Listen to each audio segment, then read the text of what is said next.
crossfade up there. All right, so I think I'm streaming. Cool, let me bring down the background music. Bring up my audio. So, hello. I hope this is working.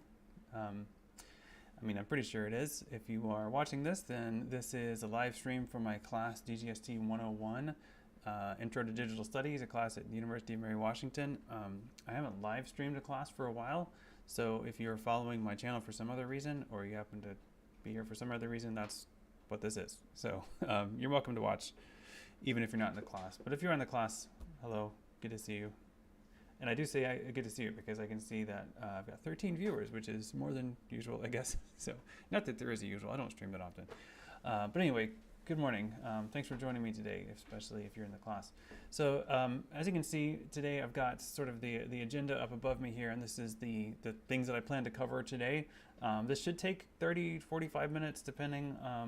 It can vary depending on how many tangents I go off on or how many questions you may have as I'm talking. So that's the basic ballpark here, and these are the things that I hope to cover today.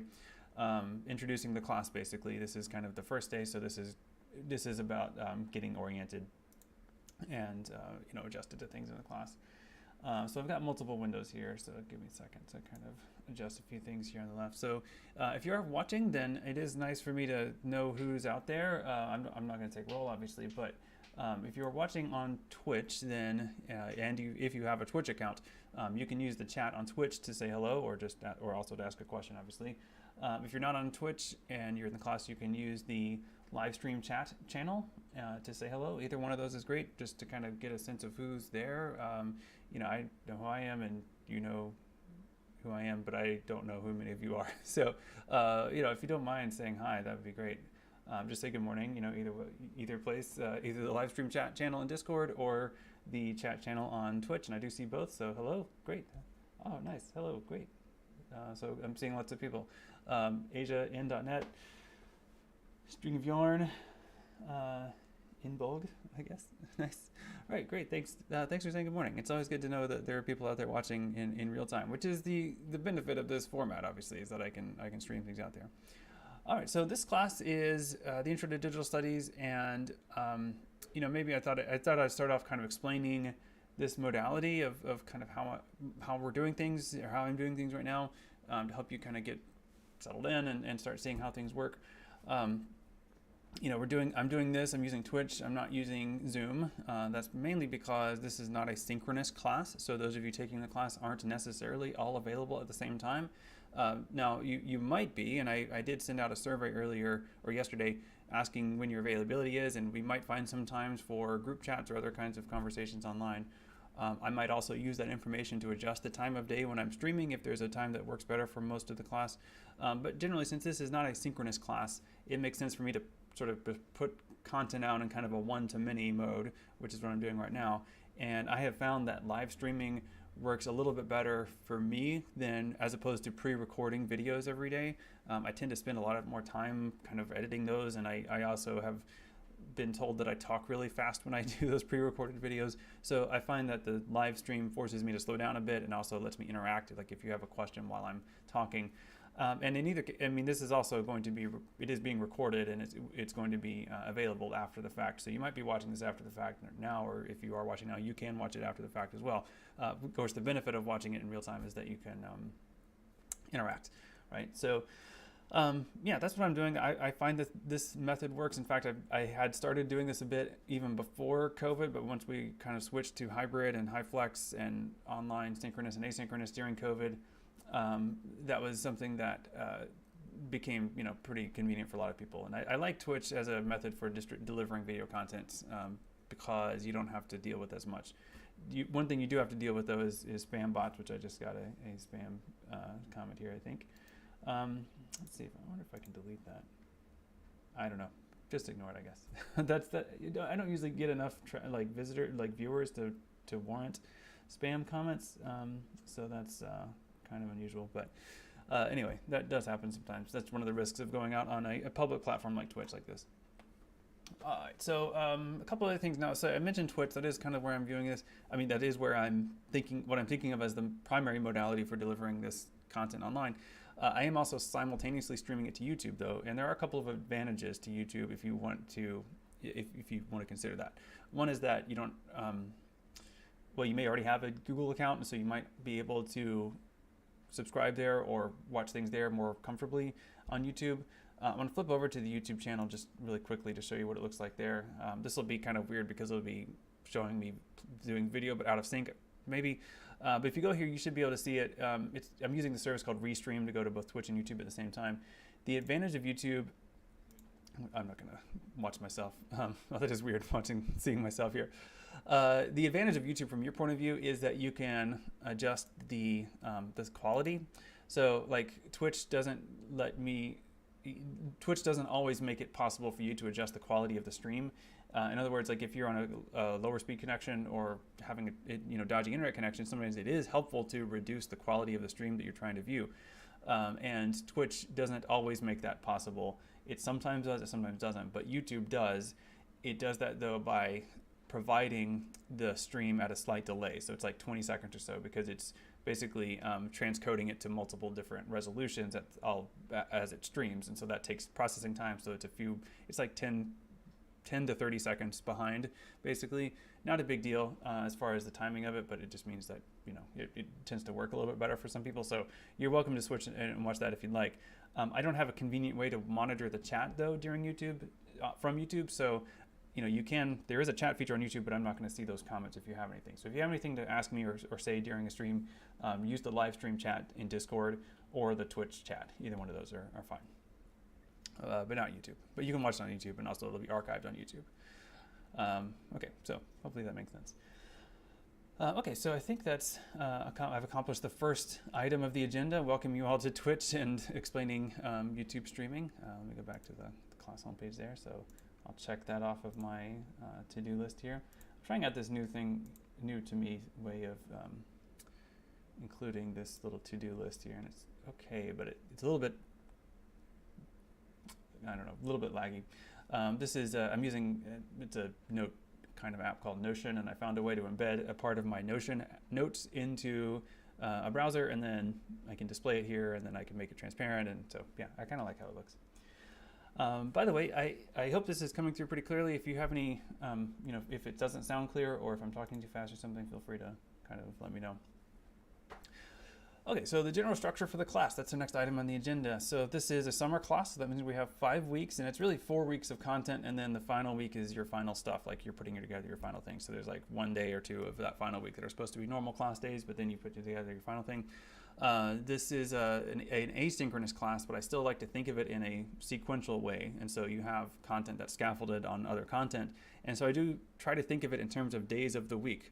Within each of those 4 main weeks of the class, I think of it as having 4 days of content, and you may take 7 days to do that, or 4 days, or 3 days, or whatever, but I think of it in terms of me putting out content 4 days a week, and the kinds of content I'm going to put out will be sometimes homework, well, I guess technically it's all homework, right, because you're wherever you are doing this stuff, but it'll be things for you to do, things for you to watch, things for you to listen to on your own, and then often something to do in response to that. And those responses are things that you will be sharing on your blog, and I'll talk about that in a minute, but you'll be doing those things mostly on your own, day by day, and they are structured in a sequential way on purpose. And so sometimes I will give you content a couple days ahead of time. For right now, I just have day 1 open, but as the semester goes, excuse me, as the term goes on, you'll see the homepage basically fill in with more and more content. In fact, I might go ahead and just put the outline there, and then just kind of make them turn into links whenever I have that content ready for you to see. So for now, this is just today, and I'll probably, I don't know. I mean, I kind of go back and forth, because on the one hand, I do have it pretty much all planned out, right? And I could, like, some people like to see that. They like to see the entire thing structured out and be able to kind of jump ahead 3 weeks and figure out what's going to happen then, sort of day by day.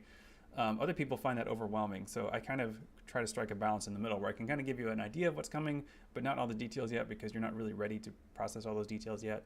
So I don't know. That's a debatable.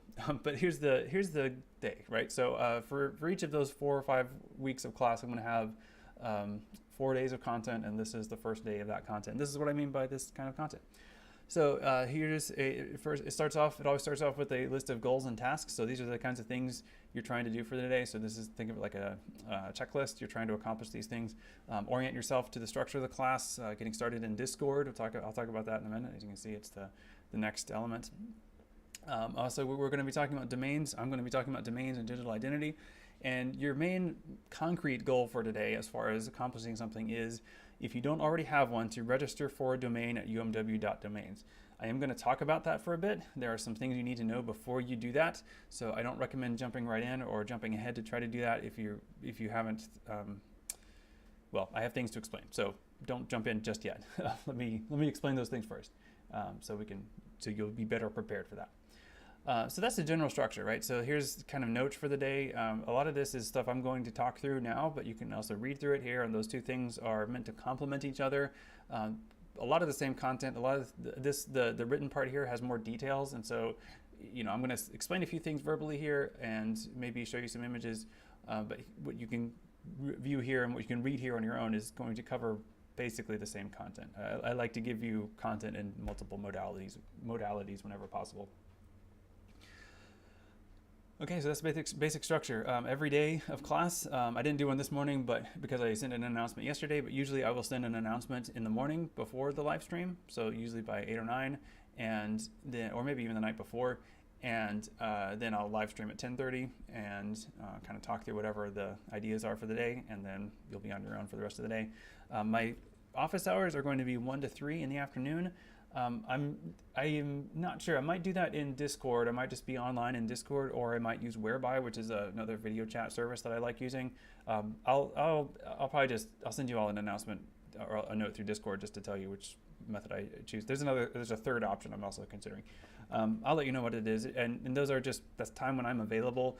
You can also always, by the way, schedule time to talk with me on your own. So if you go to zachwhalen.net/contact, which is that's my domain, zachwhalen.net, and then my contact page is here, and it's taking a bit to load. I'm working on an upgrade to my website, but if you go here to this zachwhalen.net/contact, you see this big button that says book now. You can click that, and then you can schedule a conference with me whenever works for you. So you've got two options. You can use Discord for a conference, and that could be a text chat, like just a DM chat basically, or we can also do a video conference. I need to update the schedule here, but it is during 1 to 3. That's my intention anyway. I will need to do that later, but that's usually this would show up with buttons you could click for time slots to claim. So that was supposed to be available starting today, and it isn't for some reason. Also, this is not fall 2020 anymore. So yeah, a couple things I need to update. But that's the basic. That's a good way to schedule time with me normally. Otherwise, you can always DM me in Discord or send me an email. You should have my email there. Okay, so the couple other things about the class worth knowing. Of course, this is the homepage in Canvas. You've got these to-do items here are not actually available yet, so don't worry about clicking through those. But you've got a few common links that will be useful here at the top. You've also got some information you can look at regarding assignments here. All assignments, by the way, are due Fridays, so Friday at midnight this week, Friday at midnight next week, and so on. Every assignment for the week is due at the end of that week on Friday. And I know that means a lot of you will do those assignments on Friday. That's okay. That's how it happens, right? It's asynchronous, so you can decide how to organize your time. I mean, I recommend spreading your time out a bit and sort of working on one thing at a time, but I know the realities of schedules and how things tend to go, so no real issue if that's what you end up doing. Just know that I might not be able to help you as much if it's like 10 p.m. on Friday night. So if you have, if you give yourself more time, it gives me more time to help you, basically. So I recommend doing that. Okay, so the syllabus, let's take a look at that here. There are learning outcomes for this class. There are also, these are fairly philosophical, so I'm not going to stand here and read these. I will explain a bit about what digital studies is, but as far as the learning outcomes, basically you're working towards the 3 pillars of digital studies, as I think of it for this class: digital creativity, digital culture, and digital methodology. And then additionally, this is a class that fulfills a digital intensive requirement. I imagine that's why many of you are taking it. And so the digital intensive requirement has its own set of learning outcomes, which are actually very similar, but have a more specific delineation. And so that's here in the syllabus. please take a look at that. If you have any questions about it, let me know. But ultimately, by the end of this class, you should be able to speak pretty articulately about your own learning with respect to these learning outcomes. That's one of my goals for this class, is that you can use these learning outcomes to explain what you've learned. And that's actually the final for this class. So yeah, as far as requirements, no required textbooks. Everything will be free and online. There is a lot of readings on this list here if you follow that link, but it's not all of them. It's just that's where they come from. All right, so as far as the assignments, yeah, there are several assignments. One of them is that there's a weekly reflection and participation report. I recommend posting this on your blog. If you probably don't have a blog yet, that's fine. I'll show you how to do that, but that's one of your things that you'll be doing. You'll also be working on an object lesson, which is an assignment where your goal is to understand the physical structures and components of some digital media artifact. Web literacy is going to be trying to understand and navigate the information landscape. This is the fake news assignment, where your goal is to figure out what news is fake and how to tell the difference. Digital methodologies has to do with using computers to ask interesting questions and solve interesting problems, and that may involve some code and some software, but it's choose your own difficulty level kind of thing. So I'll give you options that will work if you're a total beginner, and options that will maybe be a bit more interesting if you're already kind of an advanced user with technology. So that's the case for all of these assignments, by the way. I don't expect or assume that any of you have had experience with this prior to this class. I know some of you have, because I know some of you, but I don't know all of you, and so I don't assume any level of experience. It's all just absolute beginner and totally fine. And then the final is the mediated metacognitive meditation, which is called that because I like alliteration in assignment titles whenever I can make it work. So that's what that is. So as far as grading, ultimately you're going to be, as I said a minute ago, articulating your learning using the language of the learning outcomes, and using that articulation to create a rationalization for a final letter grade. In other words, you're going to be grading yourself for a lot of this work. I will be giving you feedback in terms of this really minimalist scale. Check, check plus, check minus. The check means you're doing what I asked. The check plus means you've exceeded expectations, you've gone above and beyond and performed excellently, or whatever the context may be. A check minus means that something was missing. So either it was turned in late, or it was missing one of the required elements, or it just really wasn't satisfactory in some way. So this is my way of giving you feedback to tell you if you're on the right track or not. And then that should hopefully encourage you to continue doing the work that is on the right track, and or to redirect you if necessary. And then yeah, the learning itself is more nuanced and complicated than what a grading scale can indicate. So that's why I give you the space to articulate that in your reflections. Okay, so a few other kind of policies and expectations. I'm not going to go through all of these. A couple of them, though, are worth noting. The generic content warning. This is not a class where we're going to read a lot of fiction. There may be a couple of things that are fiction, right, or watch fictional media, but not a lot of content, if so to speak. There may be some things that are upsetting or traumatic. I don't know for sure. I can't think of anything right now, but I will always give you that content warning ahead of time as it occurs to me. If there's something that I think might be upsetting or alienating for certain of you, and I will make sure to mention those things as I can. In general, I will say I do try very hard to have readings and assignments that are as inclusive as possible. But I still struggle, and there are certain blind spots that all of us have, that I have. And so, if you do find something uncomfortable or something that excludes you in certain ways, then please let me know, and we can have a conversation about how to either replace that with something else or make sure to accommodate whatever we need to in order to include you in the learning. Okay, so another big question that a lot of people have about this class is posting their work, whether or not you have to post your work publicly. Now you do have to, I'll give you grades and feedback privately through Canvas, but you do need to think about having a public digital identity. Now it doesn't have to be your actual name. It doesn't have to be, my name is Zach Whalen. I've chosen to make my domain zachwhalen.net. I use Zach Whalen as my profile name on all the different social media that I can. I have no problem with that. But I've been doing this for years, and I have a pretty well-established digital identity. If you're new to this, or if you've been hesitant to enter into these spaces, that's understandable. So you might want to think about your work a little differently. You might want to think about your public identity a little bit differently. You're going to be choosing a domain that is required for this class, but when you choose that name, it doesn't have to be your actual name. It could be a screen name, it could be a pseudonym, and you could keep that all completely pseudonymous in a way that actually is pretty private and could protect your identity that way.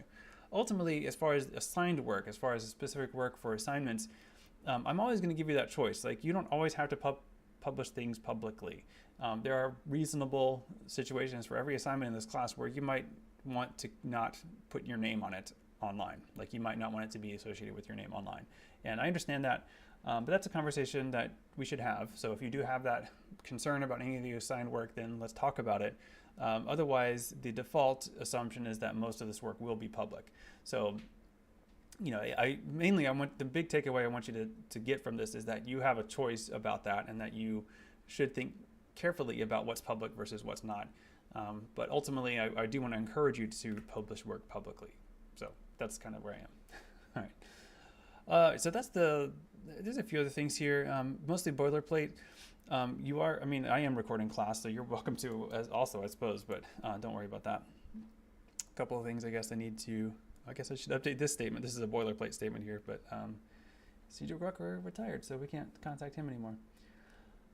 Okay, so that's the general structure of the class. Now, I know many of you are watching, and this is a point where normally in a verbal, like a in-person class, I would pause and verbally ask if anyone has any questions, and then give you all a minute to think about questions. I'm going to just kind of plow ahead for now because I don't know. I mean, I do see I have 12 viewers, but basically I want to encourage you, if you have a question, just type it as you think of it. You don't have to wait for me to pause, because you can just type it and I'll address it when I have a moment to. Right? This thing didn't update. Sorry, I have to hit this button a couple times. It looks like, there it goes. There's the checkbox. Yeah, I don't know. It's like it takes 2 times to refresh it for some reason. Okay, so this is the structure of the class. This is the Canvas course. I want to talk a bit about Discord. I don't know, but I imagine some of you have used Discord before. Some of you probably haven't. So I'm going to switch to Discord here. Now let me just check a couple things, because one of the things I do want to do with Discord is protect your privacy. Like, I want you to some of you have used your actual names in your Discord nicknames, which is fine. But I don't want to just assume that it's okay to put your name on the live stream and in the video that's archived for this class. So I'm going to try really hard to avoid clicking on channels with people's names in them. But I do want to click into Discord a little bit just to show you kind of how it works and how it's organized as a space. So let me do that here. I got my OBS thing over here, and I guess I don't have a Discord source. So let me, yeah, okay, that works. Okay, so here's Discord. I'll just drag it over here. So this is Discord. I'm using the desktop client as well. I recommend using the desktop client. I also recommend using the app on your phone, because both are the same access to the same space, and you can have immediate information, right? So if I send an announcement, or if I @ you or send you a DM, you'll see that immediately, and vice versa. Like, I'll see that as well if you @ me in Discord. So this is the basics of it, right? So the announcements channel is set up, I think, just so that only I can post in it, and I'll just do it. Like, I'll do things like I did this morning, where I'll say, hey, I'm getting ready to stream, or I'll say, hey, there's a new announcement in Canvas, or hey, I just released assignment details, or whatever it is. So I will usually do that in Canvas as well, but announcements is where I will do that. And as you can see here, I've used the @everyone method to notify you all, and you can change the settings, but my recommendation is have it so that you get push notifications whenever you get an @ reference like that, or if you if someone messages you or DMs you. That's what I do. You can also have it set to give you push notifications with every update in Discord, but I find that really overwhelming, so I don't personally have that setting. All right, so Discord, I should explain a bit more about Discord. It's a chat space, basically. So you can type text in here. Let me just go to, let me just make a demo channel. So again, I can keep this channel, please ignore. So this is a channel where, you can post here if you feel like it, but this is what it looks like when you're in a channel. So the basic thing you do normally is type a message. So this is a message in Discord, and if you're logged into Discord right now, you'll see this message pop up, and you can interact with it if you feel like, but I'm viewing this on the stream. So if you interact with this message or in this channel, you'll see it on the stream. So make sure you're okay with that before you do that. Mainly it's typing messages. Once someone else has typed a message, you can respond to them in a couple ways. If you hover over their thing, well, I guess I can't reply. I can. Okay, so if you hover over their message with your mouse, you'll see these 3 dots on the right. You can click on this and you can click reply. So I can say, this is a reply. You can also start a thread, which is kind of a new thing in Discord, and I haven't really gotten the habit of using them, but it's another way to take a conversation into kind of a sidebar if you want to. And sometimes I will be prompting you to have discussions or to answer certain questions, like today.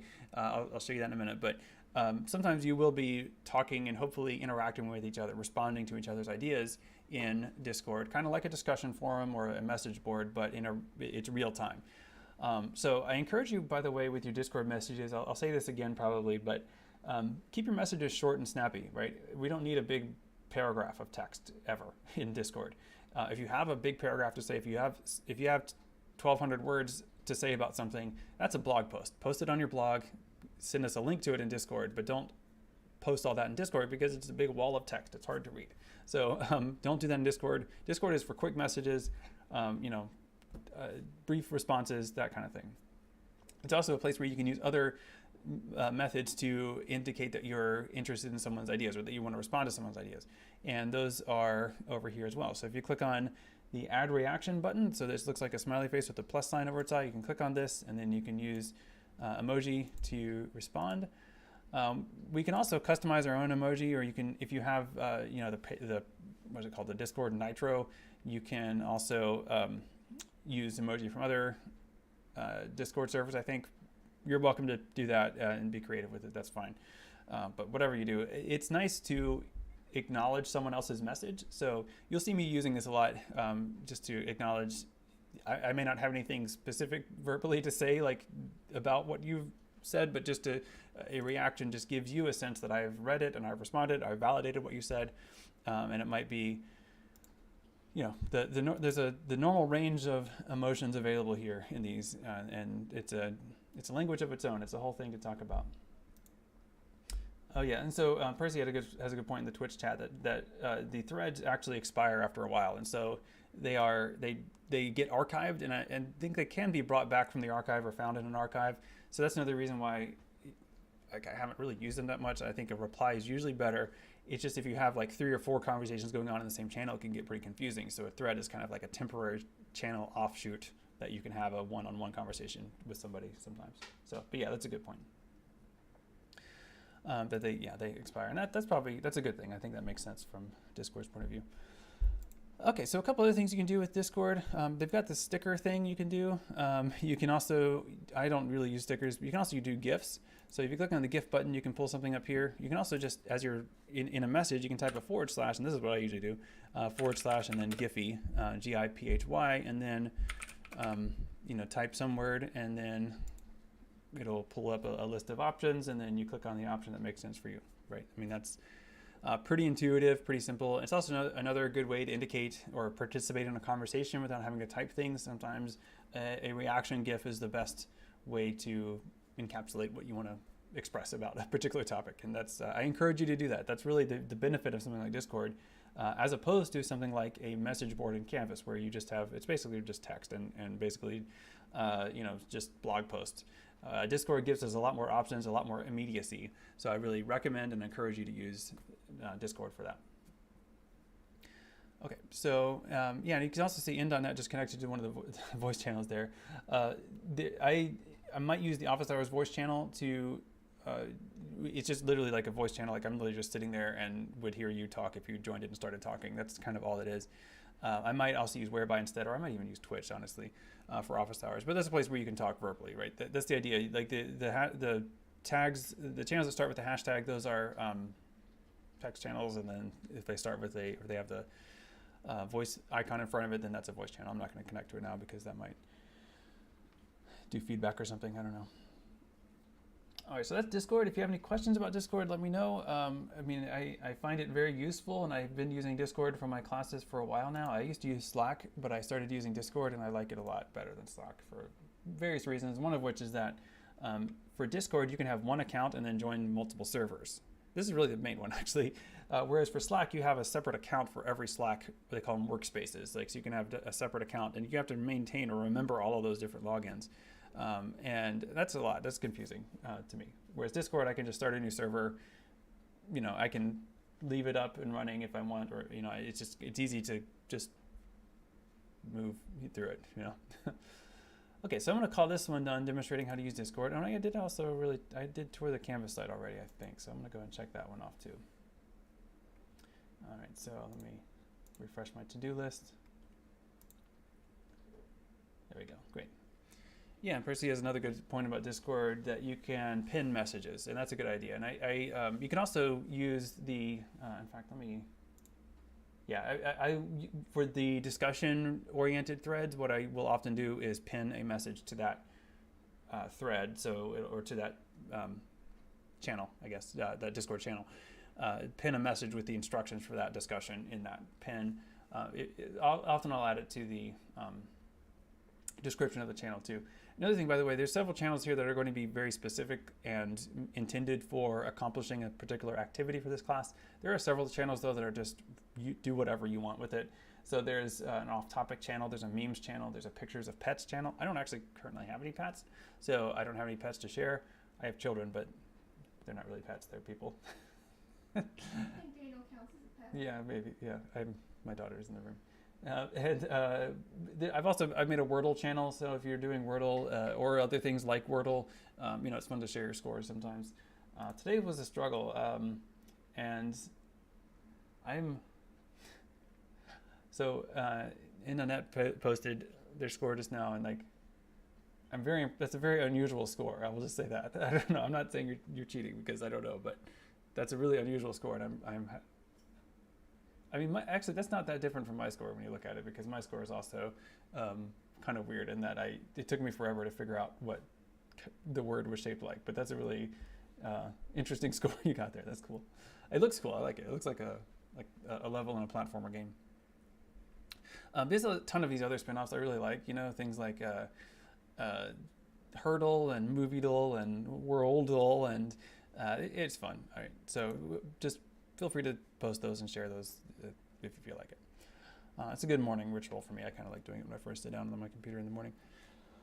Okay, so let me talk a bit about really just kind of two more things left to go. And I know this is going on. I've gone on 35 minutes right now, so I think, yeah, 10 minutes might be good enough for this. The rest of this, maybe we'll see.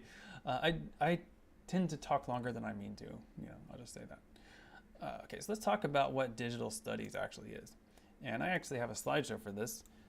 It's not much of a slideshow, but it's something. And it's, I mean, you can look, I mean, I can share this later, but there's really not much in it, honestly. It's just a list of definitions and explanations.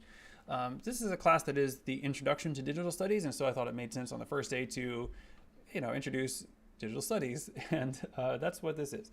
This is, it's kind of hard to define because it can mean a lot of different things to different people. So of course I'm talking about it in the context of University of Mary Washington, how we've defined that. We're not the only ones using this definition. In fact, a lot of the structure of this I kind of cribbed from Davidson College. They have a similar program, and they have some language that I liked, and so I borrowed some of their terminology with permission. I mean, we've been in conversation about it to help explain what we mean by it. But, you know, in academia, when we add studies to something, like film studies or comic studies or gender studies, that means that there's a lot of different ways of approaching whatever the first part of that is. So in this case, that's also true. We're looking at digital stuff in a lot of different ways. And for me, it comes down to three things. So it comes down to, it's digital creativity, or, you know, I wouldn't say it comes down to these three things, but I think it starts with these three things. So digital creativity, this is something that we practice by making things with digital technology. It also involves understanding digital culture. So digital culture is the way society is organized and has been changed and structured around the differences that digital technology makes possible. And then finally, we want to develop and also practice digital methodologies. And this is where we're using tools, using software, using code to explore interesting things and ask interesting questions and, yeah, basically do stuff. So that's it in a nutshell. open those nutshells a little bit more. So for digital creativity, that means that we're doing things like making animated GIFs, so not just embedding them or looking them up or finding them, but actually creating your own animated GIFs, making your own digital audio, programming Twitter bots, writing interactive fiction, remixing things in Photoshop, making glitch art, creating things with AR or maybe VR, editing video, designing video games, 3D printing, restoring and repurposing electronic devices even. And the digital creativity tends to be fun. I mean, I tend to really enjoy this, and I tend to do a lot of this. There are the classes that focus almost exclusively on this, like digital storytelling. So this is, I think, a great entry point for digital studies, and we will be starting with digital creativity in this class. You'll be choosing a module and working on some things starting tomorrow, but this is the basic idea of digital creativity. It could include any of these things, or all of these things, or something else. It's basically making stuff, and that's a lot of fun. All right, so digital culture, right? So this is all of the stuff that we think of as far as kind of what it means to be online and what being online has meant for society. This means that we need to think about all of the artifacts of that, like memes and emoji and fake news and aggregators and social media algorithms and cryptocurrency, which I've noticed I misspelled cryptocurrency, as it's all crashing around us anyway, right? So things like blogging and its impact on culture, things like YouTube and the rise of the influencer and the idea of the VTubers. I mean, there's so many bizarre and fascinating and interesting things that are different about the world we take for granted today, compared and contrasted with the world that I grew up with, but that you may remember or may have heard about from the late 1900s, as we say now. So it's a world that has changed and is changing, and digital culture is the way that we talk about that. Like when we talk about those things, we're talking about digital culture. And then finally, digital methodologies. This is the part that gets really interesting to me as well, and we have classes that develop this pretty specifically. So we're looking at software usually, or code, and we're analyzing things, we are studying things, we're explaining things using software or code, basically. I've got some examples here, but hopefully you get the idea. Okay, so that's the basic concept of digital studies. The other thing that is important to note, and that this is all kind of adding up to, is this idea of a digital identity. And this idea that you're going to be exploring creativity, culture, and methodology in this class means that you first need to think about your digital identity and how you relate through those things. And that ultimately, the common denominator here, the umbrella that's going to tie it all together, is your domain, your website. So I'll be talking about that now, I guess. Let me just check off that and then refresh that. So this checkoff thing, by the way, I like it because it helps me create almost a table of contents for the video. So like, as if you're watching it later, then you can kind of jump to the part that you need. Okay, so let's talk about domains. So this is our project called umw.domains. I don't know if I don't really have time for, and I don't think it would be that helpful to give you sort of the technical explanation of what a domain is. But conceptually, what a domain is, it's a space on the web, and it's a space that if you don't already have one, you'll be signing up for one, and you'll be putting content there. So it's a website, and there are lots of ways to approach this. The way that I'm recommending you approach this is kind of like what I've done. So I have a domain name, zachwhalen.net, and I encourage you to create something similar. A domain name is a name, and it's something that is unique, meaning I'm the only person who owns zachwhalen.net. No one else has access to that. There are other people in the world named Zach Whalen, but I am the only person who owns zachwhalen.net. Likewise, you are going to have the opportunity to sign up for a domain name that will also be unique. One of the challenges, though, is that you have to make sure that someone else may have already signed up for the name that you want, and so there has to be a bit of research and a bit of creativity sometimes in coming up with a domain name that works for you. But I'll talk about that in a moment. Every website that you've ever visited, most apps that and probably all apps actually, that you've used on your phone also have domain names. So when we give you a domain name here at UMW, we are letting you enter into this space that is just the public internet, the public web. It is the web that you've been using, but now you're carving out your own unique space on this. And this is something that gives you a lot of control. Hopefully it gives you a toehold into this space. It gives you something that you can make your own, and that you don't have to make with respect to all of the constraints and parameters that are available if you tried to make, like, if you think of like a Facebook profile or a Twitter profile or YouTube channel, there are certain things you can do on that, but you're still just kind of adding content or making different adjustments inside the boxes that those platforms make available for you. UMW domains and any other system where you can sign up for a domain, they give you a chance to make your own boxes. And that's ultimately where I want you to think about getting to by the end of this class, is like you're making your own boxes and you're putting whatever you want into those boxes. You're no longer beholden to the terms and constraints and parameters of these other systems. You're making your own systems. Now, there are systems below systems. I mean, you ultimately aren't starting from scratch here. There are things that I can give you to use, but there are things that you have a lot more control over than, say, a Facebook profile. Okay, so signing up for a domain, right? So you do have to sign up. At UMW, we are going to register you for this domain on your behalf. This is a legal contract, and you'll see it as you go through the sign-up process here. There are a couple of constraints, but basically some advice that I want to give you about this. I've got this advice actually spelled out in the notes for today, so make sure you read those. I will cover some of that just right now, but I may forget a few things or pieces of advice. But this section here is really important, so please read this, if nothing else. If you take nothing else from today, I mean, honestly, you wouldn't be watching at this point if you were not planning on paying attention. But this is really important. This part right here, getting started with a domain, because what you're going to have to do is choose a domain. You have to make a choice, and it should be an informed choice. It should be an intentional choice, because you can only do it once. If you choose a domain and you don't like it, too bad. We cannot get you a new one. They cost money. We don't have any system in place for replacing those. So make sure you make a good choice. If you are not sure about this choice, if you have questions about it, please, let's talk about it. I'm happy to consult. I'm happy to give you advice about this or help you make a good choice. If you want to go ahead, you can, there's nothing stopping you, but I really, really encourage you to get some feedback on your choice before you sign up, because like I said, there are no takebacks on this. You just get to do it once. Okay, so when you go to UMW domains, so it's umw.domains or umwdomains.com, you click on the sign up link, and the sign up pages actually walk you through making a good choice. I have a couple of things to add to it, but it actually does, I think, give you a good sense of what you're signing up for and what you're doing. All right, so I think I can get through most of these steps myself without signing into anything. These are explaining kind of what this is for, and these kinds of things that are for, these are the things that these things that it's explaining are things that you will be doing in this class mostly. Probably not Omeka, but certainly WordPress, certainly writing code yourself. Those are things that you'll be doing. Anyway, those are just background kind of things.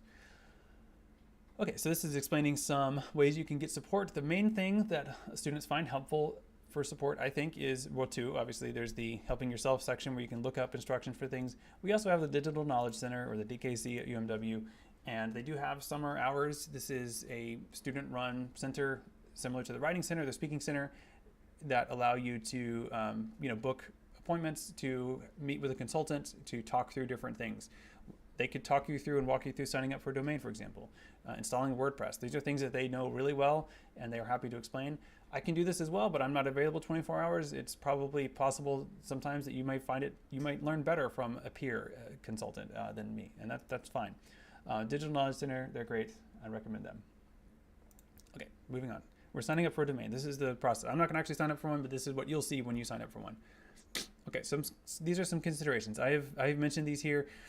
There's also this best practices guide. So let's take a look at that, because I hope that it includes some of the same things that I would say. In fact, I think I helped write this. So keep it short, definitely. So my name, Zach Whalen, is relatively short, so zachwhalen.net. Avoid hyphens and numbers. So you can include hyphens and numbers technically, but you want to be careful because it can be hard to remember, especially if you end up with a domain name that's something like Zach Whalen and then 9 or 10 random numbers.com. That's going to be hard to remember. It's not going to work for you. Think of this as a brand. So if this is something think of this as being short and punchy and something you could put at the top of your resume or on your business card, or you could explain to someone in an elevator and they would get it. They would look at it later and they would be impressed with your content. Think of it that way, right? Keep it easy to remember, easy to type. Use top-level domain extensions, right? So that's the .com, the .net, the .org. Com and net are the two that I would recommend mostly. You can use others, but you want to be careful because you want to do something that's familiar, that makes sense to people that are going to find it. Right? So .com and .net are usually the two. There's not any conceptual difference really at this point between the two. I went with ZachWhalen.net because it kind of sounds better. I think the N sound at the end of my name plus the in sound at the beginning of net sort of sound good together. So that's my only really my only reason. I also do have a network of sites within it, but it doesn't really matter that much. The other bit of advice I would add, and that I have, I hope I have it in here. Yeah, avoid reference to any other brand names. Like this is not, this is an identity that you can own on your own, and you do not have to attach the name of this to UMW at all. I don't recommend ZachWhalenUMW.com or something like that. And because, for a couple of reasons, but the main is that you have the option to take this with you, or you can create content on this domain that you can keep using after you graduate. And so at some point you will no longer be affiliated with UMW technically, except as an alum, maybe. But your domain is something that can outlive that relationship. And so I recommend making it something that has that longevity built into it by making it as generic as possible. So something is kind of make it future proof basically by not including UMW or any other kind of brand names or other identities in that other than your own identity. So yeah, like I said, most people, if you can't think of what to do, if your first name, last name.com is available and you don't mind that, or if that makes sense to you, then that's usually a good choice. If there's some screen name that you have been known as that you like and you want to work with that, and that's available, totally fine. Right? But you definitely want to avoid certain pitfalls like numbers. I think numbers are kind of the easiest pitfall to fall into. Also, don't use your net ID. That's another one. Like my email address is zwhalen@UMW. Some people will just sign up for a domain name, think it's kind of like an email address, and just make zwhalen.net, for example, or zwhalen54824213.net. That's usually a bad choice. So don't do that either. I can explain why, but just don't, basically. Okay. Now, if you have made one of these bad choices, you can't undo it, but you could still just think about your domain that you're working on. If you've ended up with a choice you don't like, think of it just as a practice domain, and then you'll learn how to use it, and you'll kind of go through the motions of using it. But then maybe for the future, you might want to register your own domain name. You'd have to pay for that. We're only paying for you once, but in the future, you could decide that it's worthwhile to pay for your own, and then go from there. All right, so that's just a thought.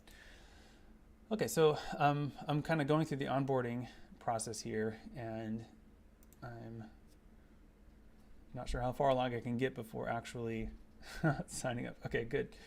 Yeah, I'm glad they explained this. This is just this thing. This is actually something that applies after you've signed up for a domain, which is that you'll get an email from ICANN. I think it's actually literally from ICANN, but it will look strange. It'll say like immediate verification. It'll look like a phishing email, but it actually is not. It actually is important. It is required. If you don't click on a link, you literally just have to click on this verification link. But if you don't do that, in 14 days, your domain will be disabled. There is a way to get it back, but it's inconvenient. And it's scary when you see the message. So just make sure you verify it. And if you have any questions about it, certainly you can ask. But if you're not sure if this is the right email or something, you're welcome to ask. But if you see that verification form, it is legit, it is important, then you need to do it. Okay, so this is good actually. This is actually really helpful that I'm able to go all the way through here and get to the create an account button. So this is your final step. If you're ready to sign up for a domain name, this is where you go next. I can't go beyond this because I already have an account. So if I go here, it'll just log me into my existing account. If you are doing this for the first time, you'll click on this link and it'll take you to the sign up page where you actually have to choose a domain. Now, you might want to do some research before you get to this step. In other words, find out what domains already exist. You can, like if it's your first name, last name, if that's what you want, you can just type that in and see if there's already a website there. That's one way to do it.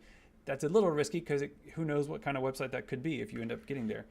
Another thing you can do is use a domain lookup service. The one I use because it's easy to remember the URL is just whois.sc, and you can search for a domain name this way and then find out if it's available.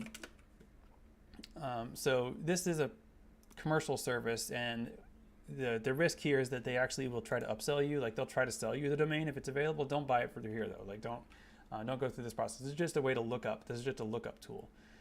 So this is my, this is just showing that my name is registered. Like, so my name is not available. ZachWhalen.net is not available. It's been registered. If this was available, then it would say like a big thing saying, hey, it's available. And then that would tell you that you could come back here to the sign up page on UMW domains and then sign up for that domain. So that's a way you can do some research if you want to do that before you go into this process. Okay, you can also do this research from a command line if you're comfortable working that way using the whois command, but this is a lot easier, honestly. Okay, so I've been going for almost an hour, so I'm going to wrap it up. I feel like I've covered a lot of ground here. I think I've explained domains and the sign-up process. I just realized you can't see my final checkbox. Let me make this little thing a little bit taller. There it is. But I think I've explained those things. Again, if you have questions, that's fine. I'm happy to try to explain further, probably in a chat format or maybe a video conference if you prefer that kind of conversation. I will set my appointment thingy so that you can actually schedule time or like book a time in the afternoons, but I am generally available 1 to 3 and I'm happy to talk that way. Okay, so one last thing before I go. So your homework, the thing that you should complete by today, right, is sign up for a domain. That's the main concrete thing. The other thing you should do though is learn about digital identity. And let me explain this here a bit more because this is actually more kind of homeworky. Which is, wait, where is it? Oh, there it is, yeah. So the digital identity section here. There's this article here. I'd like for you to take a look at it. It's an article called The Web We Need to Give to Students. It's by Audrey Waters, who's a technologist and writer. And she wrote this article actually several years ago now, actually kind of as we were getting the Domain of One's Own project started. So some of what I would recommend as you read this is, think about how has the web changed since 2015? Like what are the assumptions or the ideas that Audrey Waters is thinking about here that maybe aren't as important now or that it ended up differently? What have we, what is the significance of the Domain of One's Own project now, looking back on it? She also raises an interesting idea here, which is we get this term Domain of One's Own from an essay by Virginia Woolf called A Room of One's Own. And that's a specifically feminist essay. Like it argues for this idea of giving women writers, essentially in that essay, space to write, and acknowledging that the space and time to write is a privilege that has historically been afforded to men more so than women, and so what we need is to give women more space to write, basically. That's a terrible compression of that really elegant essay, but that's the idea that is invoked in that name, A Room of One's Own. So when we call this a domain of one's own, I think we mean something similar by that. We want to give you that space. And so I'm curious if that rings true to you. Like, does that seem like something that is, like you're ready to step into that space and take advantage of it? Or if you're not sure yet. Okay, so take a look at this and see what you can learn from it and post your thoughts in the Discord channel. So I made a Discord channel called The Web We Need to Give Students. It's under the discussions category. So post your thoughts there. Specifically, I've got some prompt questions here. I'll post these I'll pin these in a message in that channel. And I'll do it now actually. But reply to or respond to any of these or anything else that occurs to you as far as this essay is concerned. So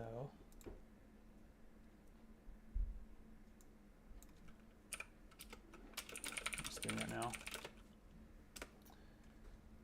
And I'll go ahead and pin it here. Cool. Okay. So I've pinned that message now in that channel. So jump on that whenever you've had a chance to read the article and respond to it accordingly. So those are two things really. So signing up for the domain and then reading and responding to that article.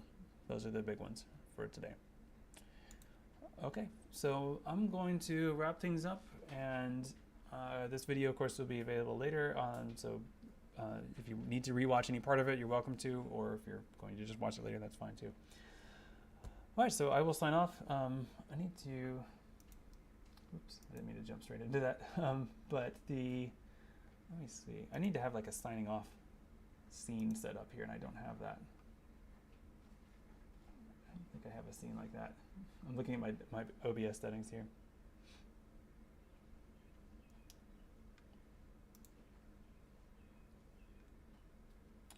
Yeah, you know what? I'm just gonna maybe bring the music up and fade to black and call it a day. If you have any questions, of course, I think you know how to reach me. Email works if nothing else. So thanks for watching, and I will see you tomorrow on another live stream around 10:30.